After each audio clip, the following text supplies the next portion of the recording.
오늘은 본문을 가지고 하나님 중심이 되는 방법이란 제목으로 하나님 음성을 듣겠습니다.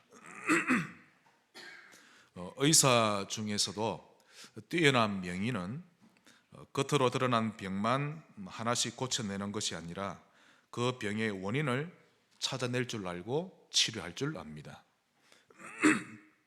이처럼 사람의 많은 부분을 치료받아야 되겠지만 사람은 반드시 치료해야 할 진짜 중요한 부분이 있는데요, 그것이 나 중심입니다.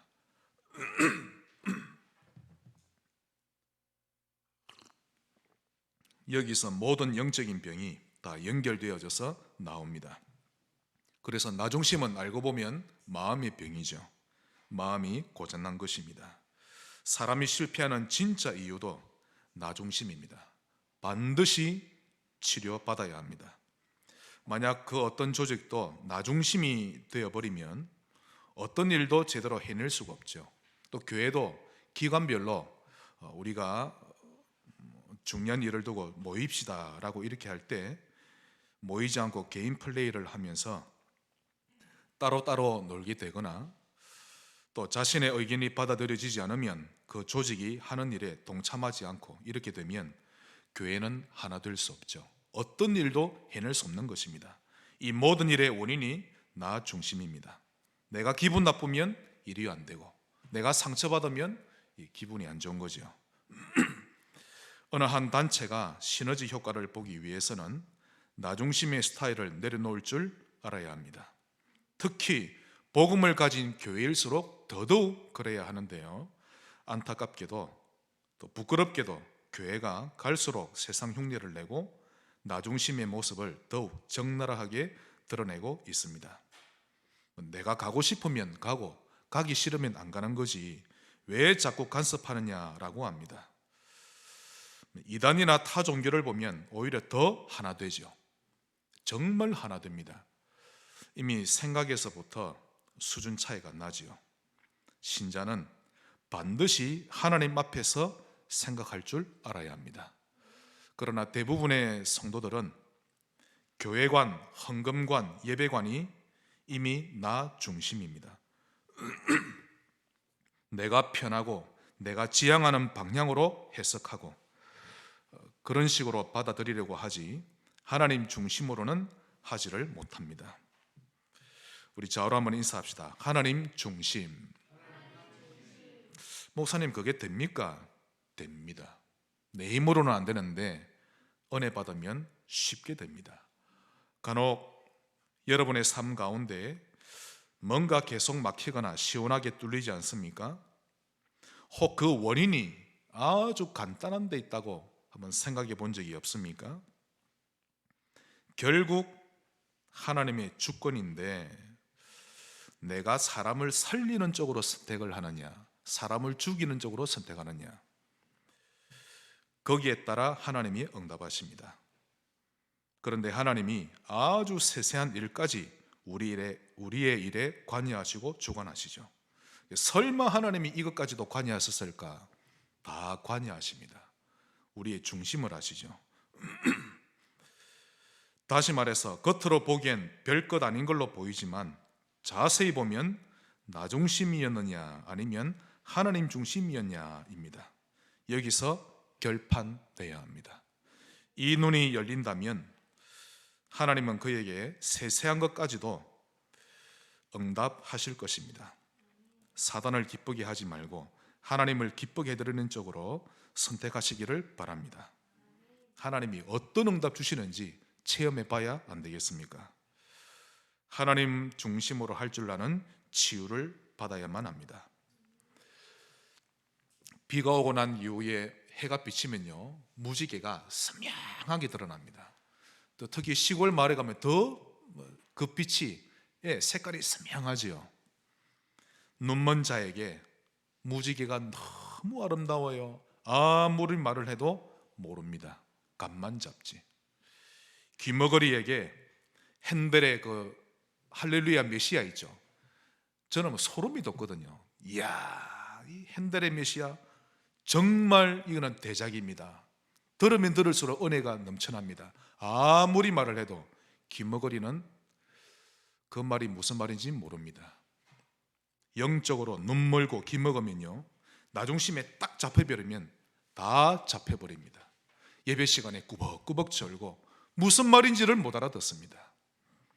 오늘 빌립보서 2장의 바울의 심정이 영의 눈이 뜨이고 귀가 열린 그의 중심으로 빌립보 교회를 향한 메시지였던 것입니다.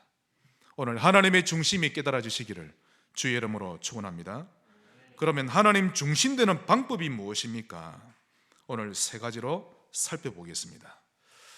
이미 결론적으로 말씀드리면 바울처럼 여러분의 눈이 열리고 귀가 열려서 여러분 자신도 초월하게 되고 하나님의 중심을 갖게 되실 것입니다. 자, 하나님 중심이 되는 방법 첫 번째로 6월절 각인입니다. 무엇이 각인되어야 한다고요? 6월절.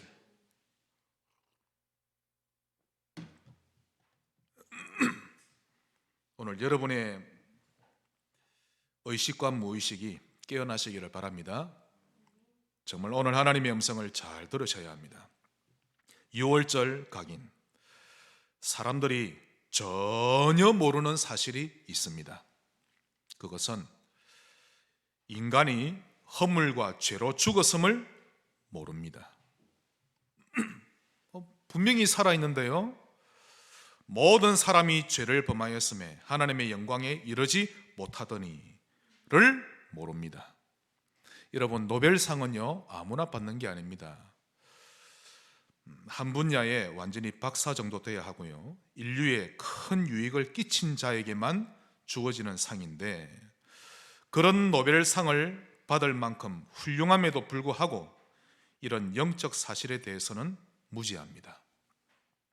인간이 허물과 죄로 죽은 존재라는 것을 전혀 모르는 거 있죠. 판검사인데도 모르고 엄청난 재벌인데도 모릅니다. 심지어는 선진국의 대통령임에도 불구하고 이런 영적 사실을 모릅니다. 그러니 다 가지고서도 자살하지요. 또는 어리석은 짓을 하기도 하는 것입니다. 너희는 너희 아비 마귀에게서 났으니를 모릅니다. 마가복음 5장에 보시면요, 군대 귀신 들린 남자가 나옵니다. 그 사람이 한 사람 몸속에 수천 마리의 귀신이 들어간 거죠. 그 귀신들이 그 지역의 영적 분위기를 장악하고 있었던 것입니다.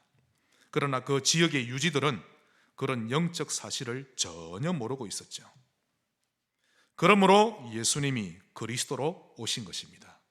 요한 1서 3장 8절, 하나님의 아들이 이 땅에 오신 것은 마귀의 일을 멸하심이라. 하나님의 아들이 이 땅에 오신 것은 너희 가문의 역사는 흑암을 깨트리기 위해 오셨느니라.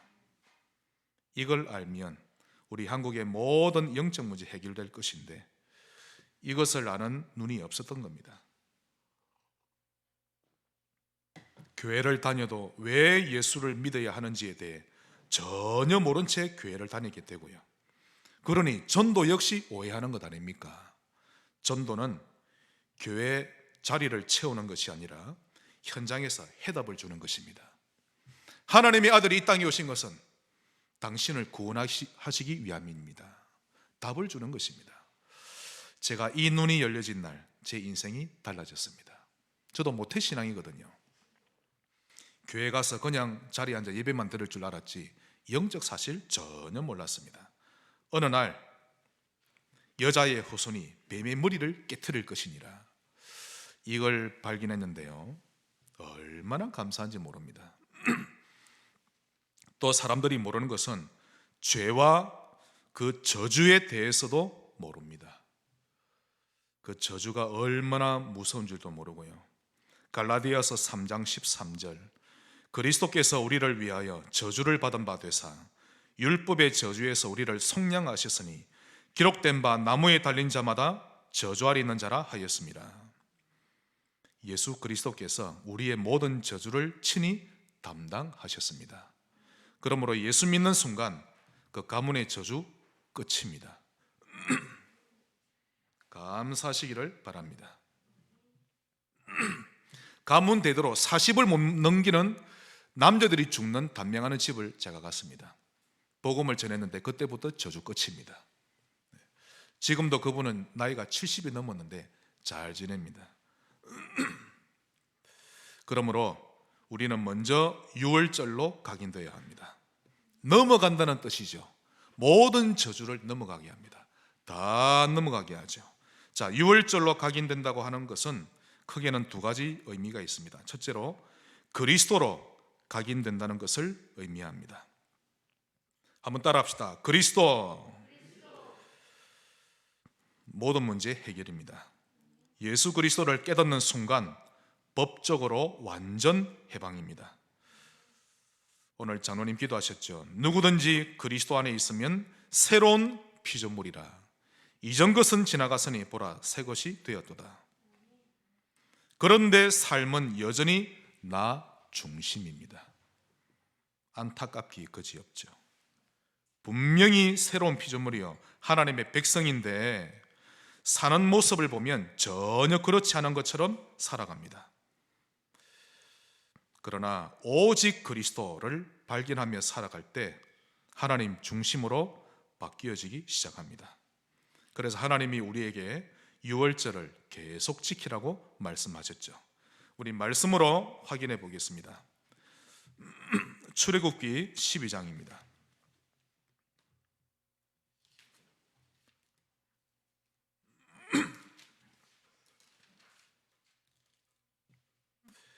(12장) 먼저 13절.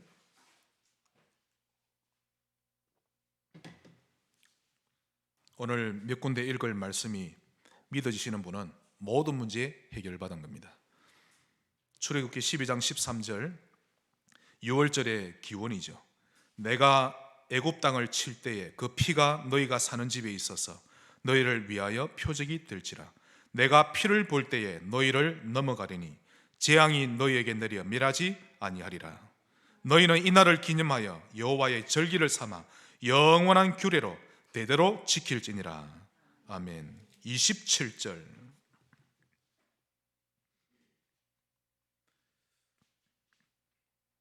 너희는 이르기를 이는 여호와의 유월절 제사라. 여호와께서 애굽 사람에게 재앙을 내리실 때에 애굽에 있는 이스라엘 자손의 집을 넘어사 우리의 집을 구원하시느니라 하라 하매 백성이 머리 숙여 경배하니라. 예수 그리스도를 믿는 순간 모든 저주 넘어갑니다. 믿으시기를 축원합니다. 민수기 9장입니다.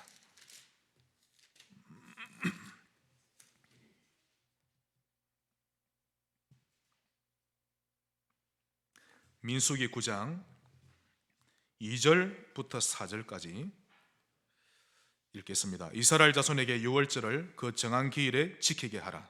그 정한 기일 곧 이달 14째 날 해질 때에 너희는 그것을 지키되 그 모든 율례와 그 모든 규례대로 지킬지니라. 모세가 이스라엘 자손에게 명령하여 유월절을 지키라 하매, 유월절을 지키라는 말은 오직 그리스도를 누리라는 뜻입니다.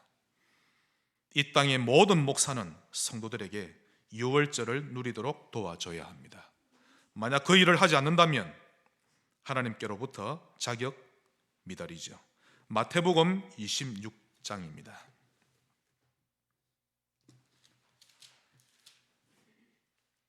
마태복음 26장 19절.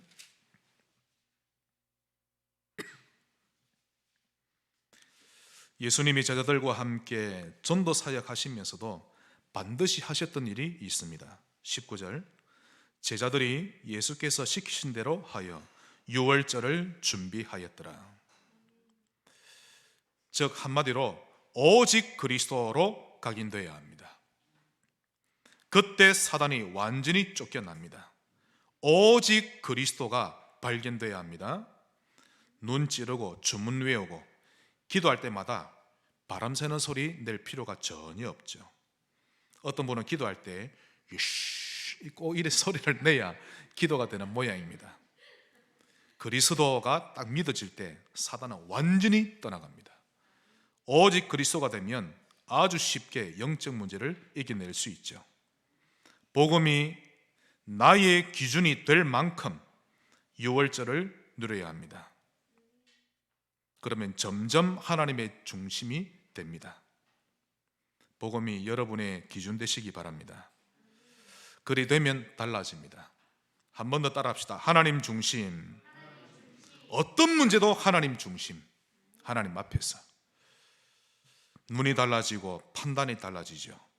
하나님 앞에서 생각하게 되고 하나님의 말씀 앞에 서게 됩니다.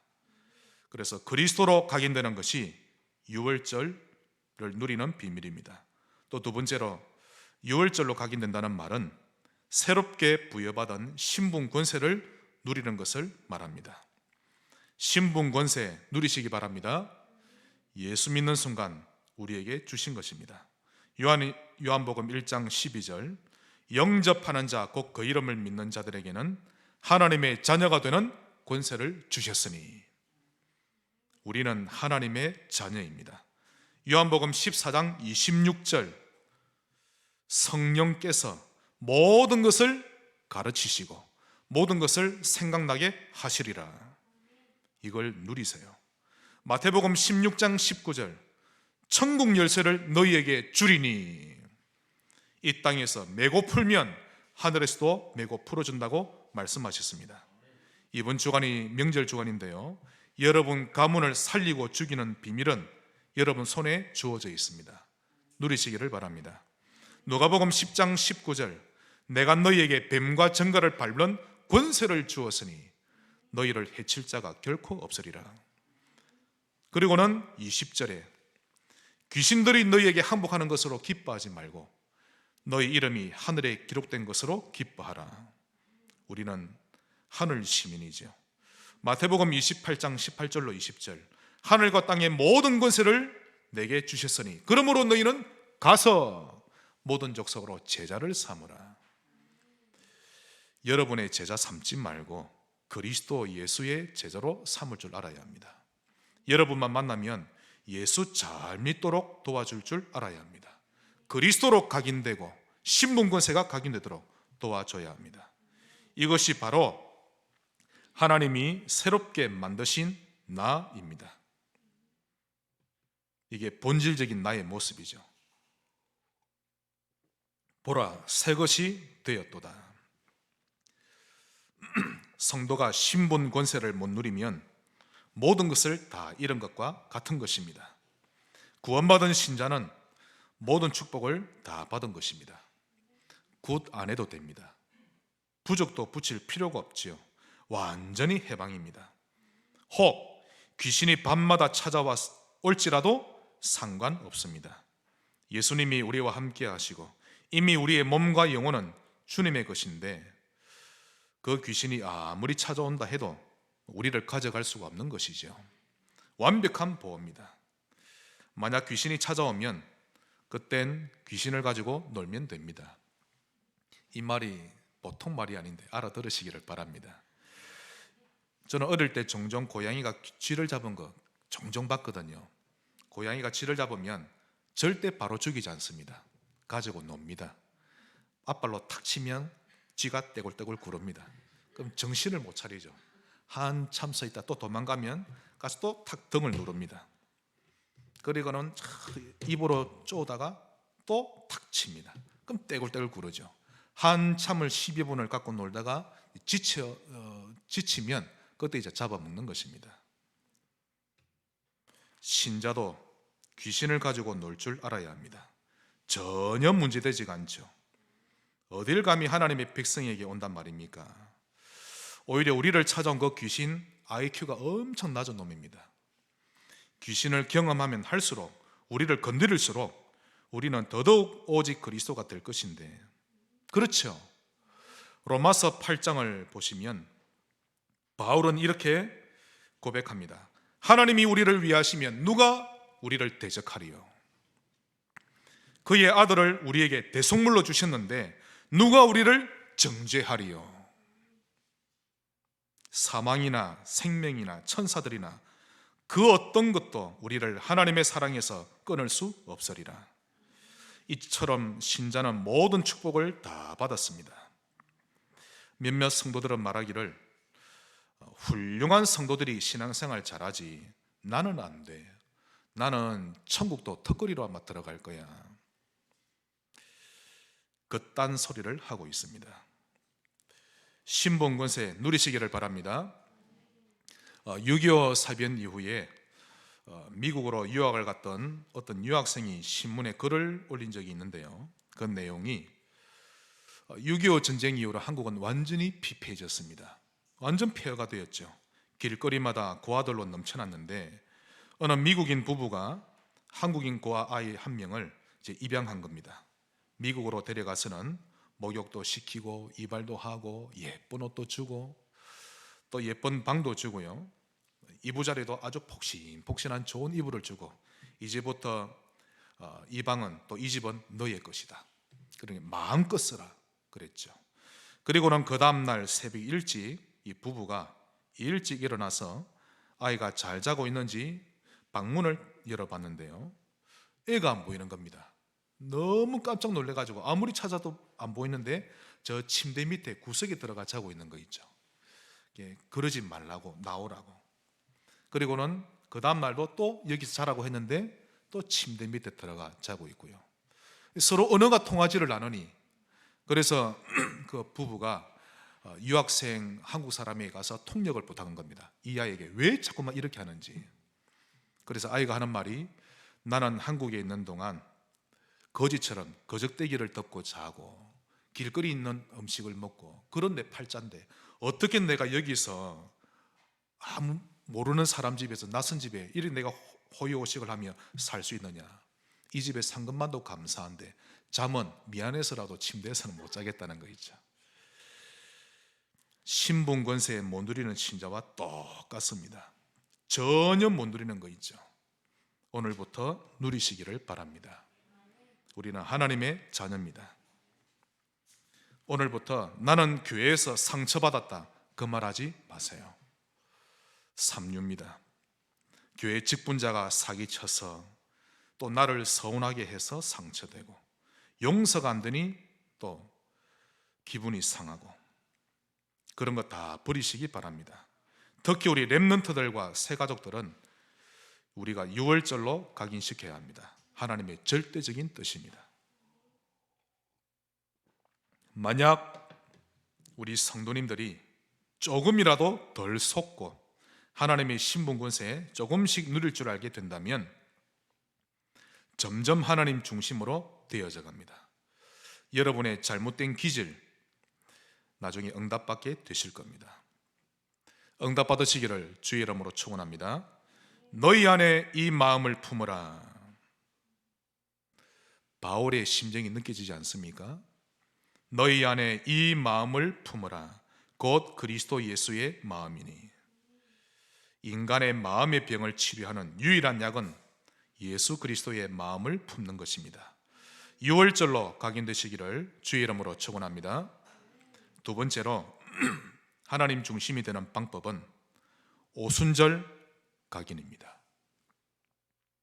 이 오순절 각인은 먼저 오직 성령이 임하시면 이것을 체험하고 나중심이라는 힘을 빼내는 것입니다. 응답받으시기를 축원합니다.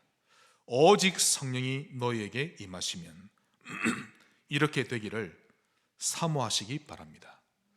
이 시간을 매일 밤 1분만이라도 가진다면 그의 인생은 변하기 시작합니다. 밤마다 상처 생각하면서 보내지 말고 주시기로 약속하신 것을 기대하는 그런 시간을 꼭 가져보시기 바랍니다. 이것이 바로 하나님이 주신 나의 것입니다. 혹 지금까지 살아온 나의 삶이 마음에 들지 않을지라도 오직 성령이 너희에게 임하시면 이것을 사모하면 그날로 끝입니다. 또한 오순절 각인이라는 말은 나의 주인을 바꾸는 것을 의미합니다. 우리는 태어날 때부터 이미 사단의 종노릇하며 그렇게 살도록 태어나게 되었죠. 즉 사단이 주인 노릇을 하는 것입니다. 사단이 우리에게 속이기를 너의 인생은 네가 주인이다 라는 그런 틀린 생각을 주입시켜 놓은 것입니다. 왜 그랬을까요? 왜 사단은 우리에게 내 인생의 주인은 나라고 할까요? 하나님 중심이 되지 못하게 하려고. 그래 놓고서는 우리를 완전히 그의 종노릇 하며 살게 만든 것입니다. 그래서 결국에는 사단이 우리의 주인 행세를 하고 있었던 것입니다. 인간은 오순절로 각인되지 않으면 사단에게 종노릇하며 살게 되어 있습니다. 신자라 할지라도, 영혼은 구원받았을지라도 예수 그리스도가 주인이 되지 않으면 우리는 사단의 종노릇하며 살아가는 것입니다. 특히 무당이나 귀신이 좋아하는 특수한 사람이 있거든요.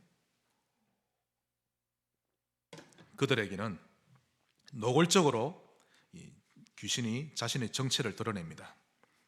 너의 몸을 나에게 받아들여라. 너의 몸속에 나를 받아들이면 내가 너의 인생을 책임지고 도와줄 것이다 라고 합니다. 만약 그 사람이 그를 허락하면 그때부터 그의 생각, 판단, 의지, 말, 영혼 모두 장악되어 버립니다. 특히 마음이 약한 사람들에게는 상처로 활용하죠. 그걸로 아주 쉽게 무너뜨립니다. 그러므로 내 힘으로 버티려고 하지 말고 오순절로 각인되시기를 바랍니다. 오순절로 각인되면 너희 안에 이 마음을 품으라. 그리스도의 마음을 품게 됩니다. 오늘 빌립보서 2장 5절로 인생의 답을 내시기를 주의 이름으로 축원합니다. 오순절로 각인한다는 말은 세 번째로 영적 서밋이 되는 것입니다.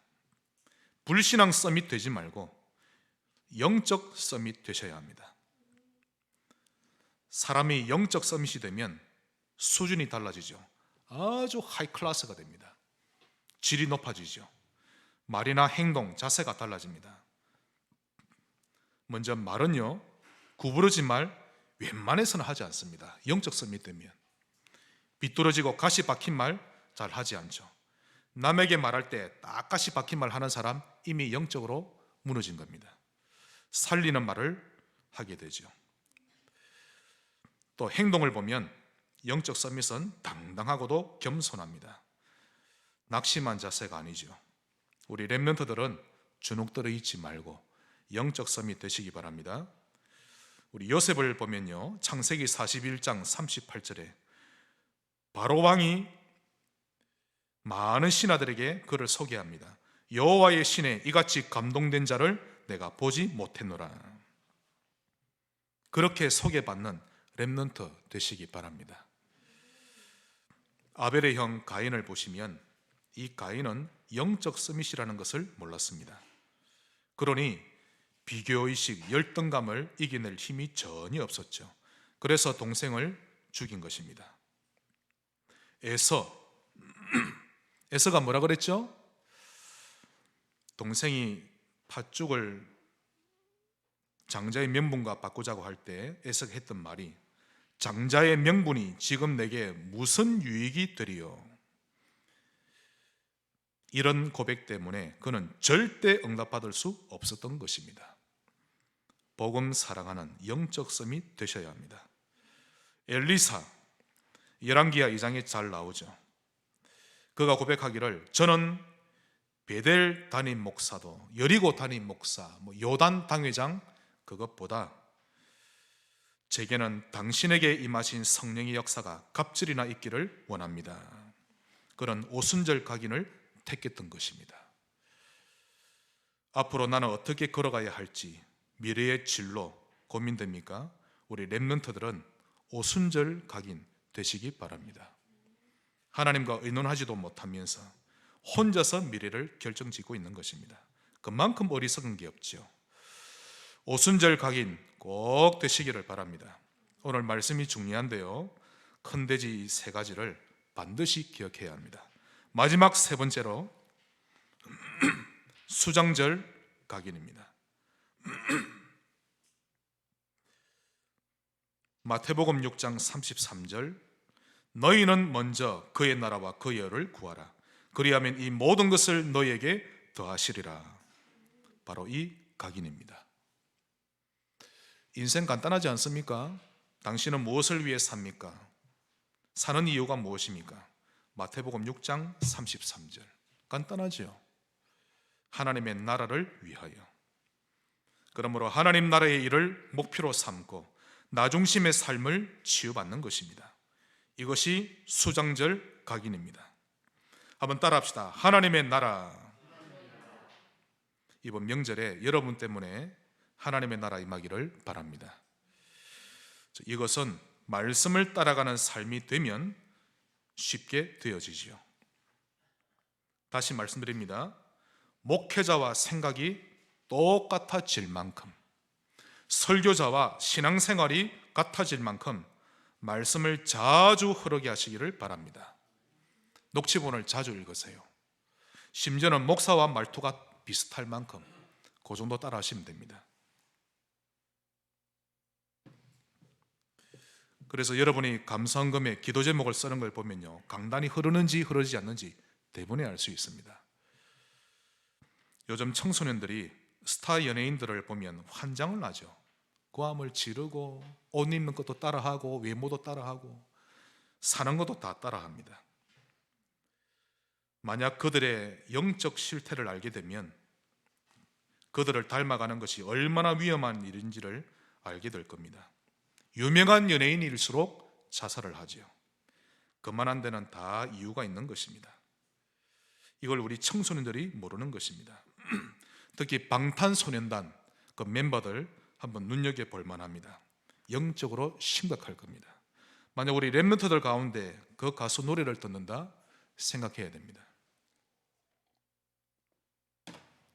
늘 자살을 생각하는 가수가 노래를 부르면 그 노래에 들어가면 들어갈수록 같이 자살하고 싶은 충동이 생기죠. 설교자와 같은 흐름을 가지시길 바랍니다. 이것이 성도의 첫 번째 미션입니다. 설교자와 같은 흐름을 가져야 합니다. 하나님의 뜻이죠. 매일 조금씩이라도 녹취본을 읽고요, 그러다 보면 1년만 해도 달라집니다. 평상시 하는 말이나 기도 제목이 강단과 같은 흐름이 될 만큼 녹취본 중심으로 삶을 사시기를 바랍니다. 그러면 언약이 각인됩니다. 각인되는 것이 가장 중요합니다. 각인된다는 말은 도장을 판다는 뜻이죠. 내 마음에 아예 도장을 새기는 겁니다. 각인되면 뿌리 내리고 체질되는 것은 쉽게 되어지는 것입니다. 아브라함을 보면요, 하나님 중심이 각인되어지면 어떤 응답 받는지를 알 수 있습니다. 그가 처음에 출발할 때는 가나안이 어딘 줄도 모르고 출발했습니다. 내가 네게 지시할 땅으로 가라. 목표 어딘 줄을 몰랐지요. 그러나 하나님 말씀에 순종했던 것입니다. 조상 때부터 살아오던 그 본토 그리고 아비의 집을 떠났던 아브라함, 결국 말씀을 따라갔던 그는 경제적인 부유함을 받게 되죠. 그 당시 욥과 함께 당대 거부의 그 불효 속에 들어가게 됩니다. 그리고는 예수 그리스도의 계보를 잇는 믿음의 조상이 되었던 것입니다. 말씀 따라가는 것이 가장 지혜로운 일이요 정확한 삶이 되어집니다. 말씀 따라가시기를 바랍니다. 강단은 빨간색을 말하는데 나는 검은색을 말하고 인도를 잘 못 받는 겁니다. 여러분, 지난주에도 말씀드렸지만 수학 시간에 영어 공부하지 말고 강단 따라오세요. 신자라면 누구나 하나님 나라를 위해 살고 싶어 합니다. 그러나 막상 삶에서는 그렇게 살지 못하죠. 이유는 하나님 나라를 세우는 일의 그 시작이 말씀을 따라가는 것인데 그것부터 안 되기 때문입니다. 그래서 강단을 놓치면 항상 구호만 할 뿐이지 실제로는 수십 년을 신앙생활을 해도 그의 삶은 하나님 나라와는 전혀 관계없는 삶을 살고 있는 본인을 알게 될 것입니다. 요즘 제가 한국 교회와 세계 교회를 보면요, 한 40년 전만 해도 교회마다 분위기가, 그러니까 한 70년대, 80년대만 해도 하나님 말씀이 강단에서 선포되면 그걸 생명으로 받아들이고 갈급해하고 겸손한 심령이었죠. 그저 교회에서 모이려 하고 기도하고 평일날 밤마다 예배당에 기도 소리가 울려 퍼졌습니다. 꼭 깨구리 소리처럼. 겉으로 갈급하고 겸손한 심령들이었는데 지금은 성도들이 겸손하지 않습니다. 말씀도 건성으로 듣고 각자가 듣기 싫은 부분은 걸러내고 좋은 부분만 들으려고 하지요. 그래서 상처되는 말을 들으면 교회를 옮겨버립니다. 즉 세미나 강의로 받아들일 뿐 하나님의 음성으로는 듣지 않는 것입니다. 여러분은 그렇게 생각하지 않으십니까?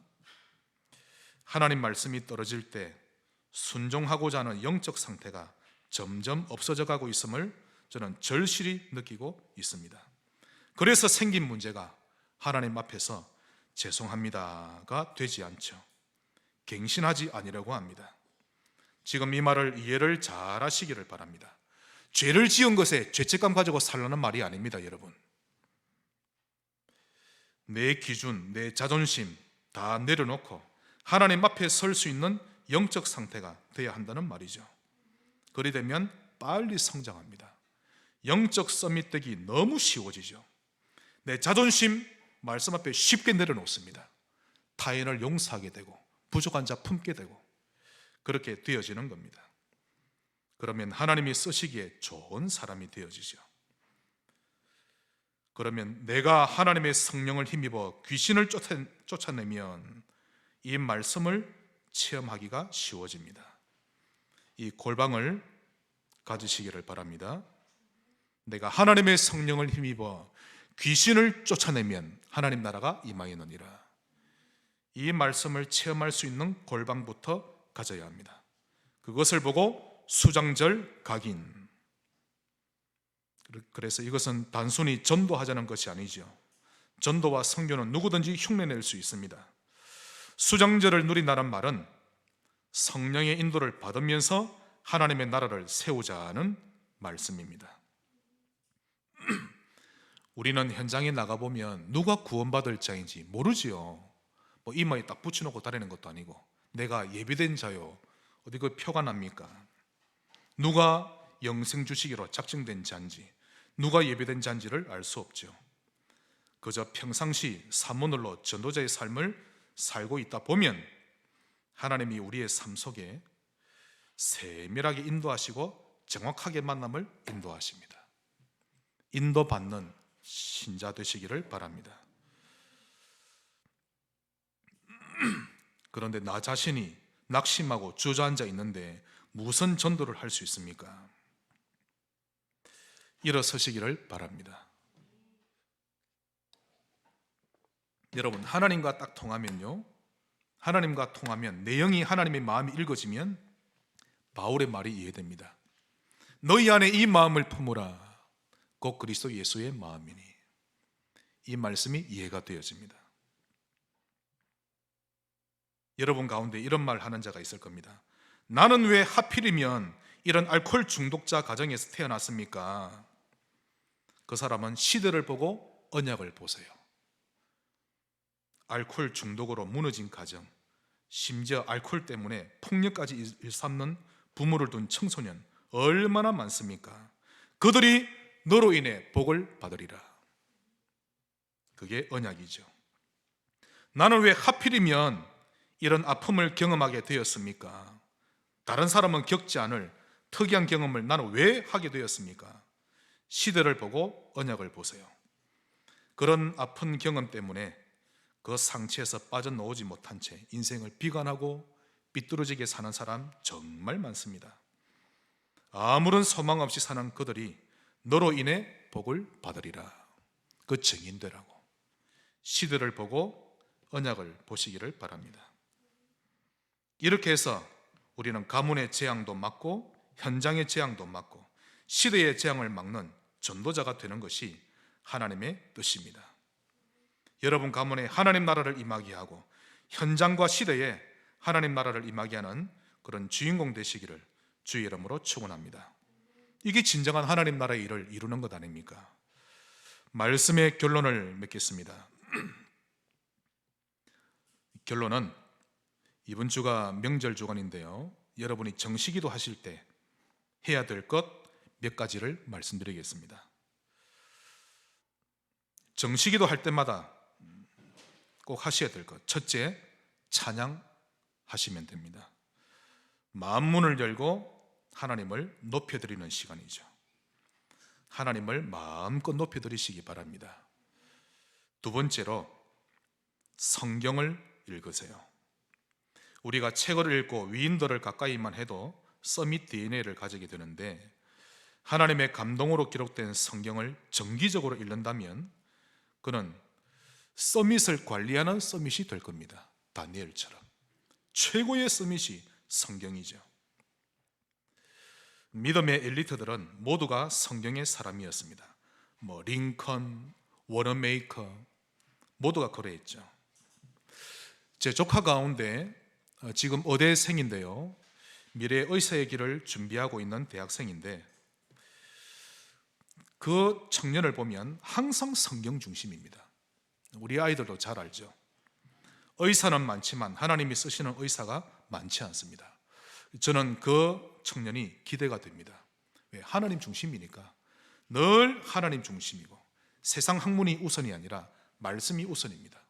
누가 봐도 알 만큼 성경을 정기적으로 읽으면 그 렘넌트를 하나님이 서밋으로 세우십니다. 세 번째로, 정시기도 때마다 할 일은 복음 선구와 또는 구원의 길을 누리시길 바랍니다. 묵상을 하든지 쓰든지 해야 되죠. 성경만 읽어가지고는요, 이 성경을 율법적으로 갈 수도 있습니다. 그렇죠. 윤리적으로만 갈 수도 있죠. 복음 서밋이 되어야 하기 때문에 이 복음을 누릴 줄 알아야 합니다. 마지막으로, 정시기도 때 반드시 해야 될 일은 깊이 기도하시기 바랍니다. 10분을 기도할지라도 마음을 열고 하나님을 내 면전에 모셔드리는 겁니다. 삼위 하나님을 주인으로 모시는 기도입니다. 나의 중심과 인생을 드리는 기도죠. 해봐야만 압니다. 또 이 기도는 복음화를 위한 기도입니다. 짧게 기도할지라도 진심으로 깊이 기도하세요. 가족 복음화를 위해, 또 친구 복음화를 위해. 어떤 사람은요, 북한 복음화를 위해 깊이 기도합니다. 하나님마다 각자 주신 미션이 있을 겁니다.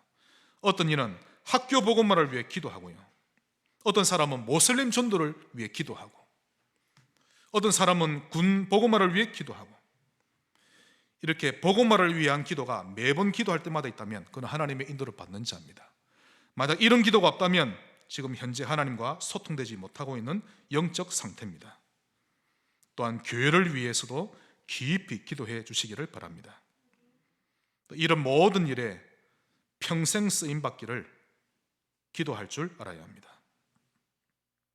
그냥 취직하지 말고 지겨운 현실을 탈피하고 싶은 마음에 또 그냥 결혼하지 말고 자기의 인생을 하나님과 함께 설계하면서 만들어갈 줄 알아야 합니다. 지금 말씀 이해되시기를 축원합니다. 한번 제가 우리 큰아들의 카톡을 보니까요, 하사 임관일 D-Day 20 며칠, 석주밖에 안 남았습니다. 석주 후에는 이제 하사가 되는데요, 그러나 불신자 다른 동료들처럼 그냥 그날만 기다리지 말고, 또 사람들은요, 내가 만약에 공무원에 합격했거나 군 합격했거나 대기업에 합격하면 나는 이제 먹고 사는 거는 이제 따놓은 거구나, 안심하며 직장을 맞이하지 말고, 우리 아들 같으면 나는 부사관으로서 어떤 군인이 되기를 하나님은 원하실까, 그런 기도할 줄 알아야 됩니다. 직장을 구해도 나는 이런 업을 통해 어떻게 전도자의 삶을 살 것인가, 정시기도 때마다 그림을 그릴 줄 알아야 합니다. 하나님과 소통되는 우리 렘넌트 되시기를 바라고요. 너희 안에 이 마음을 품어라. 이 마음을 품은 산업인 되시기를 주의 이름으로 축원합니다. 기도하겠습니다. 하나님 감사합니다. 예수 그리스도의 마음을 품게 하셔서 나 중심이 치유받게 하시고 하나님 중심으로 살아가게 하옵소서. 예수 그리스도 이름으로 기도하옵나이다. 아멘.